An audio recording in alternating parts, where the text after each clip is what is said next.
Now, part of the benefits of having this open right after the World Championships is some things have changed in Standard. Now, of course, we did have an Open Series event in Portland last weekend where we had some things change as well, but we were joined here by the world's runner-up, Mr. Chapin. Good to see you. I haven't seen you for a little while.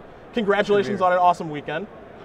Thanks. You know, obviously, it would be nice to come in first, but silver, not too bad. You know, I just let it go, and you're gonna let it go. Yeah, absolutely. Okay. You know? And you know, not winning gold never bothered me anyway. Oh, fair enough. Fair enough. Well, this guy likes to cast the gold creature. Now, normally we think if you like your blue cards. Well, at least we thought you did. Absolutely, dude. There's a lot of good blue cards. But Jace, for example, we all know that he likes that. But now it seems like you're the Siege Rhino type here. Abzan Reanimator looks like it might be the deck to beat coming into this weekend. You know, I know you got second in Worlds with it. We saw it win Portland, and even though we saw Abzan Reanimator at Portland as well, and we'll get to that. Siege Rhino, Abzan midrange might be the best Siege Rhino deck. Yes. I think it is. Obviously, there's a couple different ways to go, but just playing the good cards in black, green, and white goes a long way. You've got a lot of cards that give you a lot for their mana, like Siege Rhino, which is effectively Bloodbraid Elf, people have been taken to calling it. That's fair. But it is just bigger, you know, and it always gives you something fantastic. I think that the Abzan midrange powered by the Siege Rhino alone gives it enough power to be in the top tiers, you know. And finding the best Siege Rhino deck is basically what you're trying to do with Abzan midrange. Now, we've obviously seen a lot of this deck, Patrick, so, you know, especially in the Open Series, too. It's been winning a lot of the events. Of course, Ari Lax wins Pro Tour Concertar here with it. Again, people are searching for the best Siege Rhino deck, it seems, and this seems to be the best one. Well, and it's not just an issue of raw power. You highlighted on Siege Rhino, there's a lot of powerful cards in the deck and in those three colors. To me, what's the most compelling thing about the deck is the depth of cards in that color combination, so you can adapt to whatever the metagame calls for. We've seen cards like Thoughtseize, Hero's Downfall, Utter End, the threat base, excepting Siege Rhino, of course. That's a pretty fluid thing, and you can adapt it to metagame. So it's not just about, you know, the list that Ari Lax won the Pro Tour with, some of the lists we saw at the World's Championship. We're going to continue to see adaptations because there's so many powerful cards to pull from in that color combination that whether the metagame is Mardu, whether it's Blue-White Heroic, whether it's Whip of Erebos strategies that we'll touch on in a little bit, the card pool gives you the options to adapt to that stuff, and that's really impressive. Could not agree more. That's actually the biggest advantage to Abzan outside of, I guess, getting to play Siege Rhino, is that it has the best sideboard, but second, you can customize it to beat any 3 decks you want. It's sort of the control deck of the format because it has so much card draw and it has so many of the best answers to one-up other people. Abzan Charm being a perfect example. It gives you that extra card draw, but it's also a great card against everything from Mantis Rider to Doomwake Giant to, you know, whether it's gods or mid-sized creatures. Abzan Charm ends up fitting very, very well against them. It's hard to say. There's a lot of cards in the deck where it's hard to say at the end of the game, I lost because I drew too many Abzan Charms. I lost because I drew too many Siege Rhinos. They're sort of just good no matter what your opponent's bringing to the table, no matter what the game state looks like. And there's so much power and depth in that color combination that it's very fluid, very powerful. And actually, Abzan Charm is so good that I think that, you know, people should be using more, and that's why we end up with Read the Bones. It's a relatively new adoption that that an awful lot of people in tournaments weren't using, but at Worlds it seemed like it had kind of caught on. The ability to draw extra cards and find the reactive cards you need, the answers you need, whether it's sweepers, you know, from End Hostilities to Bioblight, or if it's just more threats like the Planeswalkers or Siege Rhinos, or if you just need to have the specific answer like Hero's Downfall or Murderous Cut to get you out of a situation. And I think that it's something that we're going to see become more and more standard. The more aggressive people play, the more you have to have Read the Bones in the sideboard. But I think that if you have to have the access to Read the Bones somewhere, or else you're just going to fall behind the people who do. So many of the decks in the format are flush with removal that you can get into these staring contests where I have some Heroes Downfalls in your hand, you have the same thing going on, and even if I cast a Siege Rhino, even if I cast a Corsair Crewfix, it just dies for not that much gain. So having a card drawing spell in place in that deck is so powerful when we're in these staring matches because the removal is better than the threats we bring to the table, and that happens pretty often in the standard format, whether it's Abzan mirror matches, whether you're playing against Mardu, even the blue-black and blue-white control lists. Read the Bones is a very powerful option. And actually, this past week we saw that being, you know, nowhere as true as it is with Disdainful Stroke. Sidisi Whip decks, Jeskai Tokens decks, every control deck, everybody has access to Disdainful Stroke as a weapon against Abzan to be able to counter things like Siege Rhino and Elspeth. And Read the Bones is the most effective way to beat somebody that has a Disdainful Stroke in their hand. They're sitting there with Disdainful Stroke. They'll stop anything you do, but if you Read the Bones, you start getting ahead of them, and their stroke sits there worthless. And if you go back and watch the finals of the Open in Portland last weekend, you can see exactly what Patrick is talking about on full display.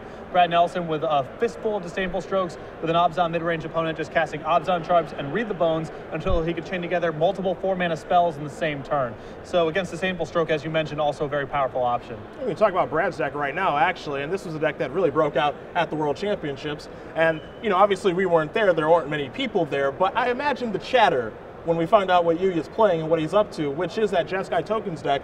You know, the thing breaks out, and it's like, it's a really, really big deal that weekend, and the deck looks incredibly, incredibly powerful. Now, we saw it a little bit on the Open Series when we were in Richmond. Harlan Fear ended up winning that tournament with a Jeskai Tokens deck.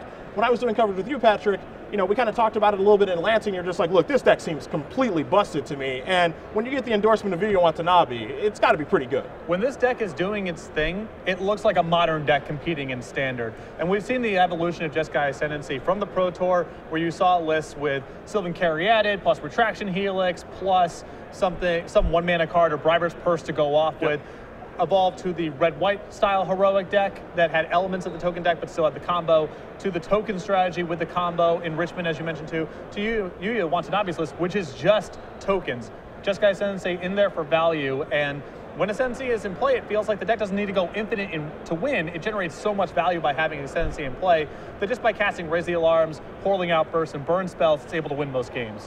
One of the things we had found in testing at Worlds for the top 4 matchups was that Yuya's deck, when it has Jeskai Ascendancy in play, it's a favorite against everybody. I mean, it just overpowers everybody. Jeskai's Ascendancy makes Stoke the Flames effectively cost 0 because all your creatures get to untap after having cast it. It makes you Raise the Alarms and Whirling Outbursts into incredible threats that sometimes attack for 20 in one big hit, because you can chain together such a flurry of spells, partially powered by Treasure Cruise. You know, playing cheap spell, Treasure Cruise, and then cheap spell. Sometimes you even start getting ahead a little bit in terms of the, like, Stoke the Flames, making it so that you don't just put more damage on the table, you also make your army bigger without having to pay any mana at all. And Treasure Cruise is a very impressive adoption to me in this list, because the old list of Ascendancy were kind of mired by inconsistencies. There's a lot of moving parts in the list. Even the list that stripped it down to just Retraction Helix plus Springleaf Drum still had hands where they had Springleaf Drum and Retraction Helix not up to very much. To cut those cards already improves consistency, and then to replace them with Treasure Cruise, which is just draw 3 cards for very little mana in the games where you don't have Ascendancy, and in the games you do have Ascendancy, it's an entirely different beast. I think Yuya Watanabe's list is a substantial upgrade over the Ascendancy lists we've seen in Standard the last couple months. I think we're going to see a lot of it coming this weekend. I do. I know, again, Portland last weekend, Brad Nelson loses in the finals. Ross Merriam makes the top 8 with it. Of course, Yuya's performance at Worlds, making the top 4 in the elimination rounds there. It is a little bit scary. The deck is kind of daunting to some people because there's a lot of triggers and a lot of things going on, but the power level is certainly there. I expect to see a lot of that. I also expect to see a lot of Whip of Erebos decks, and there are 2 of them. We had one in Portland, the Abzan version, where you have Siege Rhino, and basically people are just saying, well, you know what? I think Siege Rhino is better than Sidisi, so I'm going to go that route. Jerry Thompson, Glenn Jones having a fantastic performance with that deck. Was that something that you guys, I know you tested with Paul Rietzel, was that something that you guys looked into, or were you always thinking, I just want to be Abzan mid-range, I don't need whips, I'm going to be fine? Well, we wanted to be Abzan mid-range. However, we were very cognizant of how popular Abzan whip decks had become. Yep. And that's part of what led Paul to suggesting that we have 2 copies of Anafenza in our sideboard. Okay. A lot of the Abzan Reanimator decks, the Abzan whip decks, have a natural advantage versus the Abzan mid-range decks. Yep. And so even though we wanted to be on the mid-range plan, Anafenza was sort of a concession to how dominant of performances Abzan whip decks have been having at the SCG Opens. Gotcha. You know, there was just a lot of respect for the ability to sort of be the same deck, but slightly bigger, slightly better at the attrition battle. Yep. And that's an important thing to identify in constructed Magic, is generally speaking, assuming decks have similar tools, you want to be a little bit bigger and a little bit slower. And that's why we saw the Abzan mid-range deck beat up on the Abzan aggro list that we saw come out of the Pro Tour. Mike Sigris finishing in the top 4 with that deck. The Abzan whip deck is kind of that analog to Abzan mid-range. It's a little bit slower, it's a little bit more powerful. Whip of Erebos is a very good threat in Abzan mirror matches because they go on for so long. and Hornet Queen is sort of the best card you could be playing against Abzan mid-range normally. People were starting to go to that card in 1 or 2 copies in their main deck just to have an edge in the Abzan mirror match. To be able to incorporate 3 or 4 copies into your Abzan deck alongside Whip of Erebos means that most Abzan mid-range decks have a poor Game 1 matchup at least, because Hornet Queen's so hard to answer.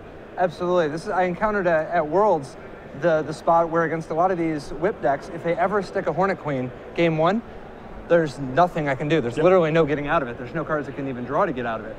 And so Hornet Queen, just an absolutely phenomenal trump. The fact that it ducks under Elspeth is so big. Elspeth can't kill it with, the tokens can't block it, her minus ability can't kill the bees, and it does enough damage to kill Elspeth in 1 hit, even if she came down on curve. Sure. Now, that begs the question, right? This is one Hornet Queen deck. There's the other one, of course. There's a Sultai version with Sidisi. So we saw Shahar. Congratulations to him, because going back-to-back on World Championships is unbelievable. Can't really put into words how impressive that accomplishment is. But he opted for that version of the deck with, you know, the blue cards. He's got Sidisi. He's got Disdainful Stroke, some of those stuff. He doesn't have Siege Rhino. So Sidisi is clearly a powerful card in its own right. Would you prefer to be blue? Would you prefer to be white? Why would you want to be the blue version? I personally think that the blue version is not where you want to be at all. Okay. It's interesting that because of the format of Worlds, there was a lot of spotlight on Sidisi whip decks. 2 made the top 4, including the champion. Yep. They didn't have very good win percentages over the weekend. That's the one thing some people might not realize. If you go back and look at the win percentages, the Sidisi whip deck was one of the worst performing decks at that tournament.